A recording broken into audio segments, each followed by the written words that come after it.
For centuries, the galactic concord ruled the stars. With over 200 intelligent species spread across thousands of worlds, it saw itself as the center of civilization. To the concord, new civilizations were not equals, they were resources. Resources to guide, reshape, and if needed, control. So when Earth's old radio waves, long since forgotten by humanity, finally reached the edge of the nearest concord sector, interest sparked like dry grass to flame. Curiosity turned to opportunity. A delegation was formed, and a shining vessel, sleek, proud, and brimming with quiet arrogance, set course for a small blue planet orbiting a yellow star, known to its people simply as Earth. The arrival was not quiet. A golden tier of light opened above the Pacific Ocean, followed by a descending ship the size of a stadium. It hovered for hours, humming softly in the sky while millions watched from the ground. News stations around the globe went into overdrive. People cried, cheered, or simply stared. On the third hour, the ship's hull shimmered, and a calm, echoing voice spoke in dozens of languages at once, heard not through speakers, but inside every listener's mind. We come as the Concord. Welcome, people of Earth. You have been noticed. At first, the world rejoiced. After centuries of wondering if humanity was alone, the answer had arrived. Leaders from major nations gathered through emergency channels. Within hours, a joint meeting was scheduled with the alien delegation aboard the massive ship now stationed above Geneva. The aliens, tall and regal with silvery skin and luminous eyes, introduced themselves as envoys of peace and progress. Their words were smooth, rehearsed, and confident. Yet behind every sentence was a silent tone of superiority, as if speaking to children who didn't yet understand how the universe worked. They presented Earth with an offer, an invitation to join the Concord, but there was a condition. Membership meant obedience. Earth would be assigned a developmental sponsor species.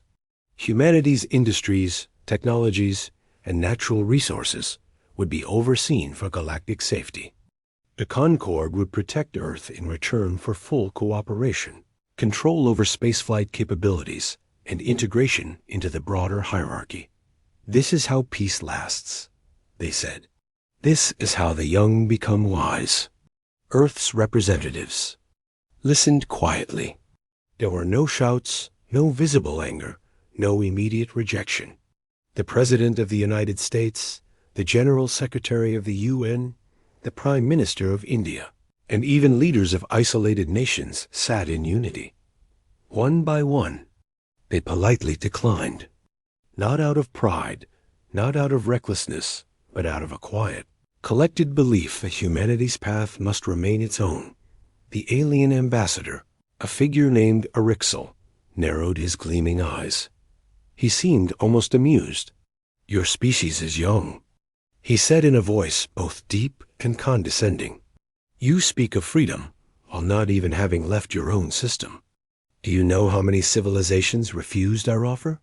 Do you know how many of them still exist?" No one answered. Orcs smiled coldly. "You will not resist the Concord. Should you try, you will face utter ruin. Our fleets are vast. Our power, beyond your understanding. You have until your next moon cycle to reconsider. We advise compliance." And then, just like that, the meeting ended. The delegation returned to their ship. The golden vessel drifted back into orbit, watching, but Earth was already moving. Unknown to the alien visitors, humanity had been preparing. Long before this meeting, long before the ship arrived, Earth's leaders had always feared that one day someone out there would come not with peace, but with power. Since the Cold War, hidden beneath decades of research and technology booms, a project had existed, a secret effort shared only among the highest levels of global defense. It was called Project Vigilant Dawn. Project Vigilant Dawn wasn't about building fleets or lasers or giant cannons. It was about survival. It was about preparing humanity not just for first contact, but for first confrontation. Quietly, decades of cooperation had taken place between countries that couldn't even agree on trade. Underground facilities, hidden satellites, artificial intelligence models designed to simulate alien logic, all built in pieces, all designed to come together when the time was right. Now, the time had come. Across the globe, subtle lights turned green in bunkers no civilian had ever seen. Old scientists in Iceland dusted off machines powered by strange alloys. A base under Antarctica lit up with activity. Dormant satellites disguised as meteorology probes realigned themselves. Code written by a team of geniuses from 6 continents began running in powerful systems buried deep beneath mountains. Engineers received keys they had hoped would never be used. Astronauts aboard the International Deep Watch Station, long thought to be studying stars, activated protocols that instantly cloaked them from alien sensors. The people of Earth didn't panic. In fact, most had no idea what had been set in motion. News reports speculated, rumors spread, but the true face of Earth's response remained hidden. What surprised the aliens the most wasn't the rejection, it was the calm. In all their centuries of encounters, they had seen panic, fear, surrender. But here was a planet that looked at a threat from the stars and didn't tremble. Humanity didn't scream. It didn't beg. It didn't rush into battle. It simply prepared.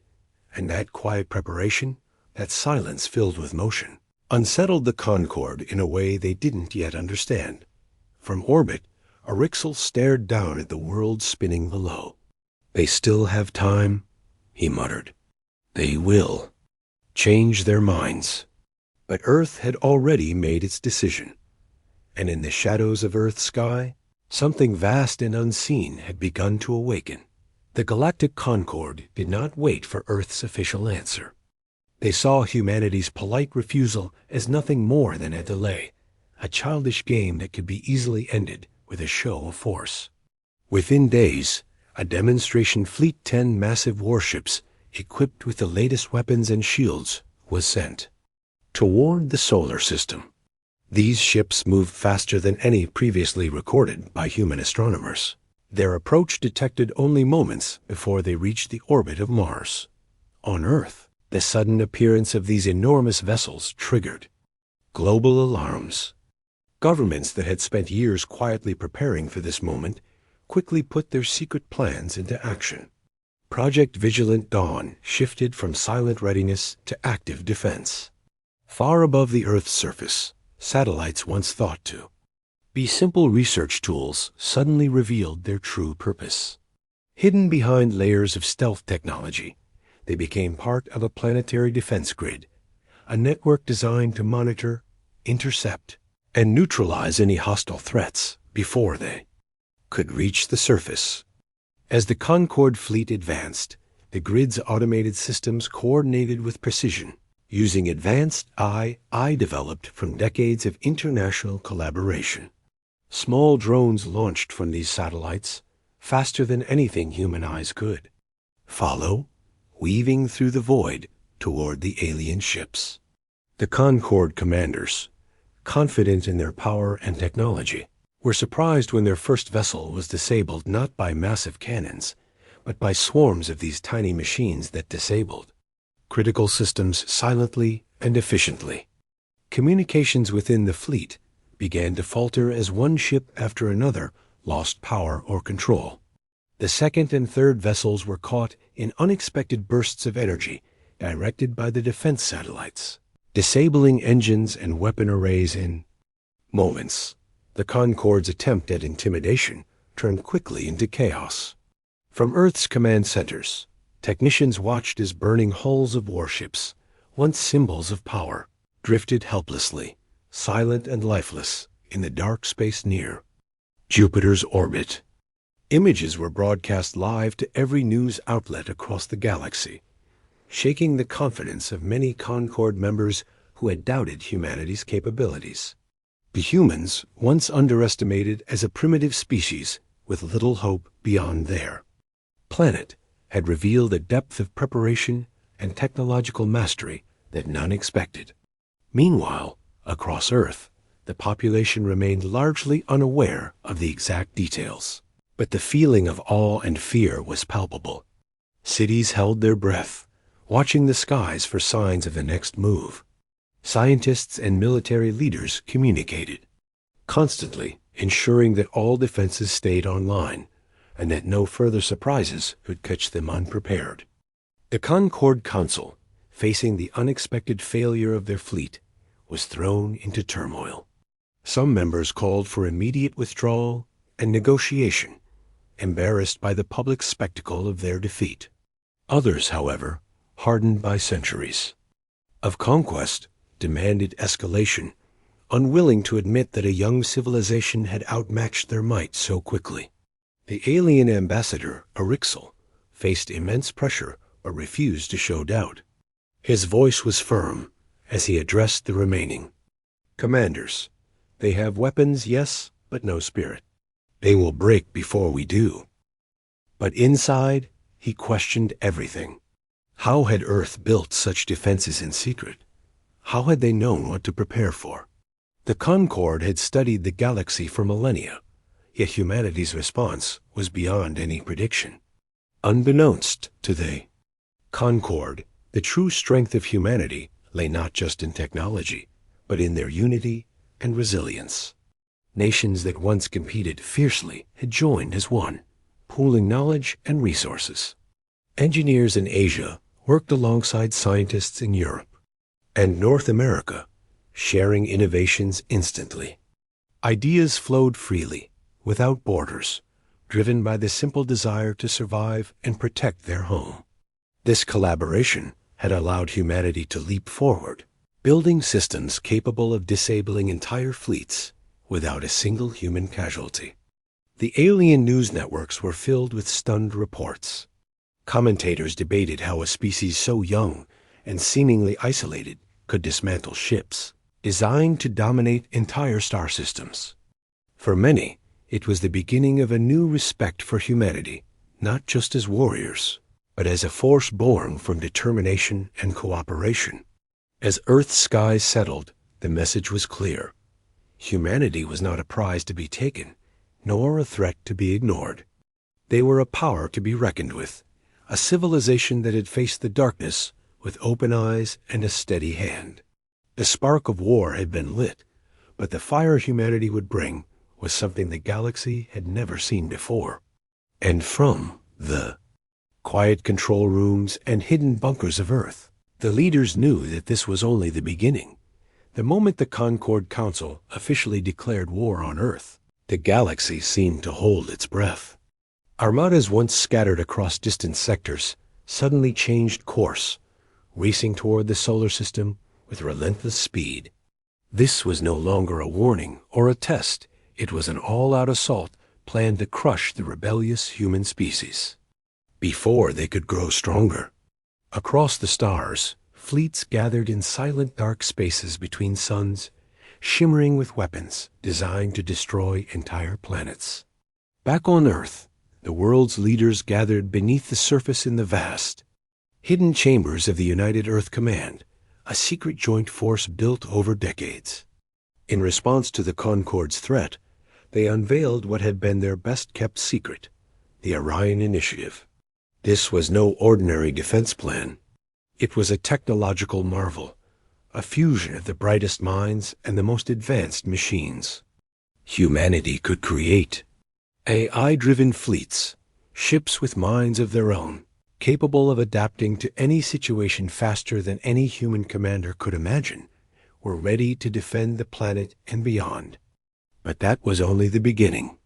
Scientists revealed the existence of quantum teleportation assault units small, strike teams that could disappear from one point in space and appear instantly at another, striking deep inside enemy lines where no one could expect.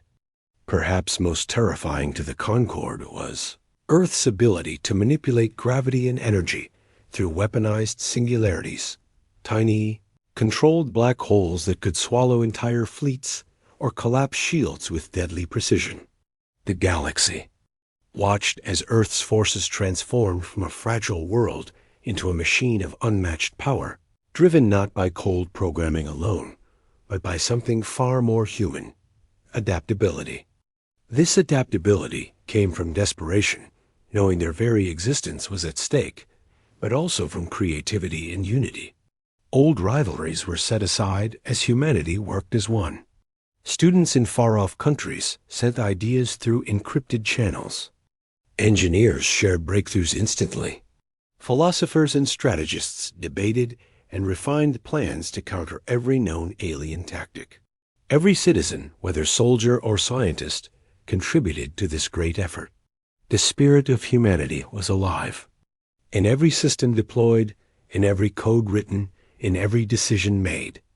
Deep beneath the surface of the moon, Luna Base became a center of interrogation and study. Here, captured Concord officers were held, their arrogance slowly replaced by disbelief. One such officer, a high-ranking commander named Vikrol, was brought before Earth's leading general. They showed him something no one on the Concorde expected: an interstellar engine, capable of jumping through space faster than any known method. This engine was not the product of a single nation or company, but a secret project born from the combined efforts of students and engineers from every corner of Earth. Crowell's eyes widened as the glowing engine was revealed in holographic form. "You shouldn't have had time to make this," he whispered, breathless and shaken. The general smiled, calm and unyielding. "We didn't have time. We made it anyway." Those words echoed through the interrogation chamber and beyond. They were more than a statement. They were a declaration of what humanity had become. In the vastness of space, fleets clashed with unprecedented ferocity. The Concorde expected swift victories, but they met something entirely new. Earth's AI commanders learned from every battle, adapting tactics in real time, turning enemy strategies against them.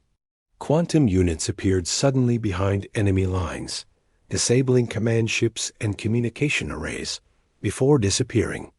Like ghosts, singularity weapons tore through once impenetrable shields, leaving Concorde ships crippled and lost. Yet, humanity's greatest weapon was never just its machines. It was the unbreakable will behind them. When a planet's survival depends on unity, creativity, and determination, even the greatest armadas can falter. The stars seemed to shift as Earth's forces moved forward with purpose, not chaos. Behind every new invention and tactic was the understanding that the galaxy was watching. The Concorde had been warned. Humanity would not bow, would not break. They had no choice but to fight, and in that fight they found strength beyond any prediction. The war was no longer a battle of weapons alone, but a test of spirit, a demonstration that even in the darkest times, hope and ingenuity could shine brightest. And so, the Orion Initiative pushed further into the void, ready to meet the Concorde's fury with an answer far more powerful than force: the unyielding heart of humanity. The battle lines shifted in ways the Galactic Concorde had never expected. After months of relentless clashes, humanity's response became clear. They would not meet force with force alone, nor engage in endless battles of attrition.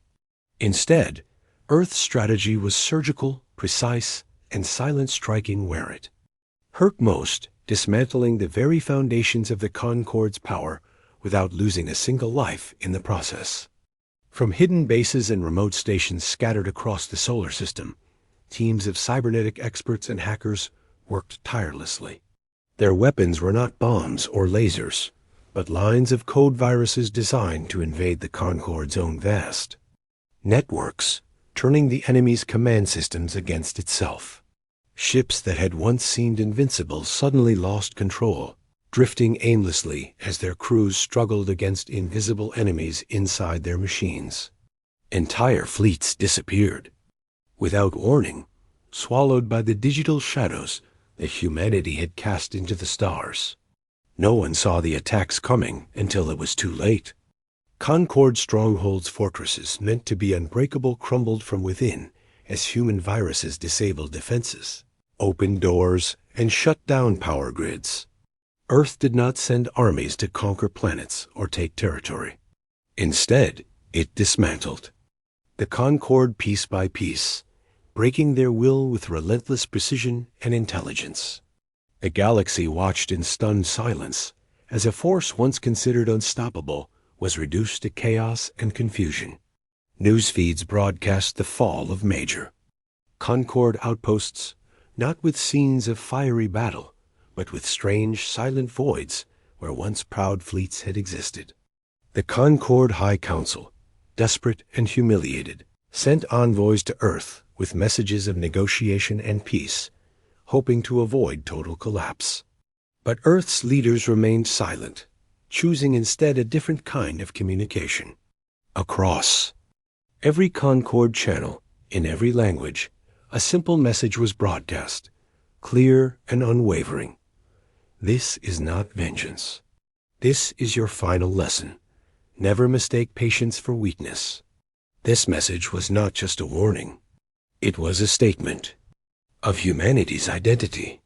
The Concord had believed humans would crumble under pressure, that their delay was a sign of fear or weakness. Instead, it was proof of their strength, calm, calculated, and utterly unstoppable. The fall of the Concord was not sudden but inevitable, as their power structures unraveled from within.